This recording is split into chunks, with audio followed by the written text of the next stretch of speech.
Hey, what's going on, everyone? My name is Matt Jarbo. This is $3 Theater, and an interesting story broke this morning concerning Black Widow, a potential director, and sexism.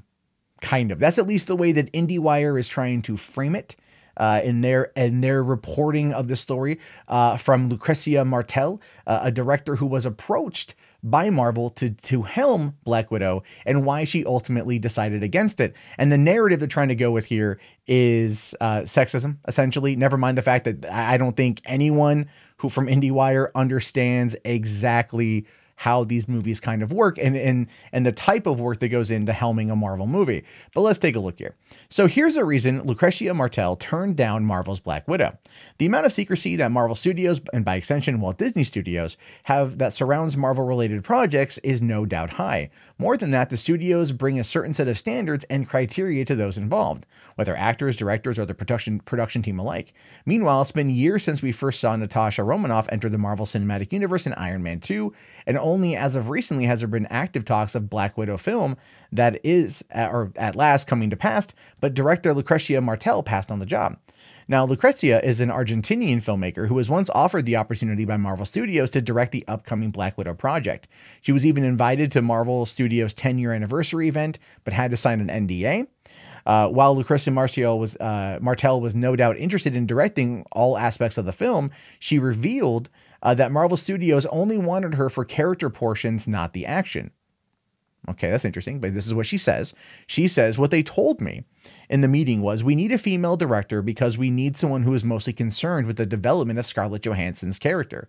They also told me, don't worry about the action scenes. We will take care of that. And I was thinking, well, I'd love to meet Scarlett Johansson, but also I would love to make these action sequences.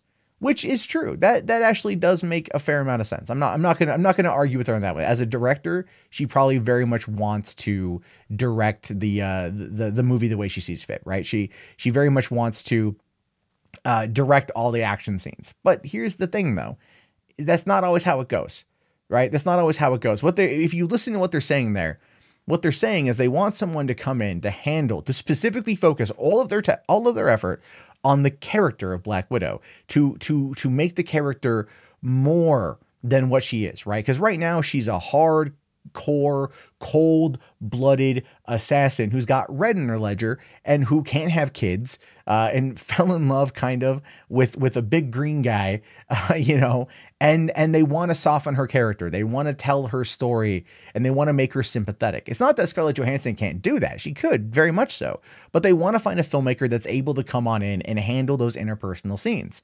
Right. The thing is, though, they did this also with Sony did this with Marc Webb for The Amazing Spider-Man. Now, Marc Webb, you may have heard or you may remember back in 2010, 2011, when they announced that The Amazing Spider-Man was going to be coming, that they hired 500 Days of Summer director Marc Webb to direct the film. And I myself at the time was going like, 500 Days of Summer is a good movie, but like this guy can't do action. This movie's full of action. It's a Spider-Man movie. It has to be full of action. Right. But the thing is, he was only brought in to handle the interpersonal scenes between Andrew Garfield and Emma Stone. And if you go back and you watch that movie, those were arguably the best parts of the film. The action was pretty superb, but the interpersonal scenes between the two of them, because of the chemistry that they had, he was able to do that. Now, how did they handle the action sequences? That's easy. The VFX guy came in and took over. The VFX guy came in and handled all the action sequences because these guys know what they're doing. Their job is to create action sequences. That's what they do. Now, I understand that Lucrecia probably really wants to. Lucrecia, am I saying that wrong? I apologize. But she probably wants to come in and do all that herself. And I get that. She's an indie filmmaker. Indie filmmakers have this real kind of pick up and go, rebel without a crew, gung-ho attitude. And I completely understand that. My first feature film was literally shot by me and two friends over the span of 2 days, and it starred two people, and it's lame as shit. But it exists, and you can check it out at iso-themovie.com. It's for free. Anyway, plugging aside, I get it. I do understand it. But then she goes on and kind of throws Marvel under the bus, and I can't really get behind that. She says here, companies are interested in the female filmmakers, but they still think action scenes are for male directors. The first thing I asked them was maybe if they could change the special effects because there's so many laser lights. I find them horrible. Also, the soundtrack of Marvel films is quite horrendous. Maybe we disagree on this, but it's really hard to watch a Marvel film, and it's painful to the ears to watch a Marvel film. Okay. Slow your roll, Miss Argentina. All right, slow your roll. For one, the scores, while simple, are effective. They're very effective, going all the way back to Iron Man, the first movie. Michael Giacchino did a fantastic job on the score.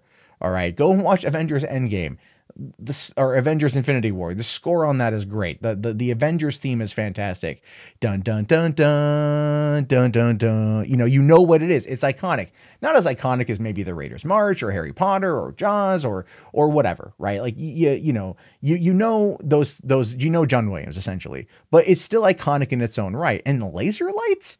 This is a comic movie. This is a comic book film. Right? I don't like this is so stupid, but it's comic books. It's going to have that. It's larger than life. It's spectacle. It's popcorn. That's what it is. But again, she's an indie filmmaker. So because she felt like, oh, well, they don't want a woman to direct the action scenes. They don't want you for that specific job. They want you to go and handle the interpersonal stuff, right?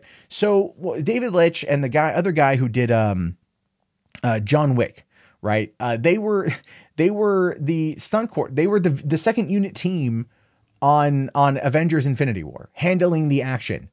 Or not Infinity War, sorry, Civil War. They were the ones handling the action in Captain America Civil War. All right. Then they went on to go do John Wick. So they took their knowledge, their stunt knowledge, and they applied it to a movie, right? They got the experience first, but then they went out and they did it. And then, of course, now David Leitch did Deadpool 2, and he's going on to do Hobbs and Shaw. So these movies can very much, you have to build up there. She's done indie, probably drama, no action. So she can't sit there and go, well, I want to direct everything. Okay, you could be there. You want to hold the clapper, I guess? That's not what we need you for. So instead of being like a professional about it, she continues to shit on them, throw them under the bus. Oh, well, there's too many laser lights. The music is god awful. It's hurtful to the ears. It's not sexism. You're just not being a good person. You're not being professional. You're being a bit of a jerk. And that's the best way to describe it. Really. Anyway, I leave it to you. Do you feel that she has a point about Marvel films, that there are too many laser lights and there's terrible music? Or do you feel that she doesn't understand the core concept of what comic book movies are, and she maybe wouldn't be a good fit for Black Widow? Or is it because she maybe doesn't like comic book films that she would be a good fit for Black Widow, because she wouldn't be trying to play to a larger audience? She's trying to tell a concise story. These are all questions that I have, and I'd like you guys to answer. So if you want to leave them below, that'd be great. If you want to thumbs up the video and subscribe, that'd be awesome. If you want to call into our voicemail line at 818-350-3281, that's 818-350-3281, that'd be utterly fantastic. Just try to keep the questions down to the comments down 30 seconds or so I can get to more of them in the episode. Appreciate that. I'll answer them on Sunday for the call-in. Anyway, my name is Matt Jarbo. This has been $3 Theater. Again, thank you guys so much for watching. Have yourself a fantastic day, and peace out.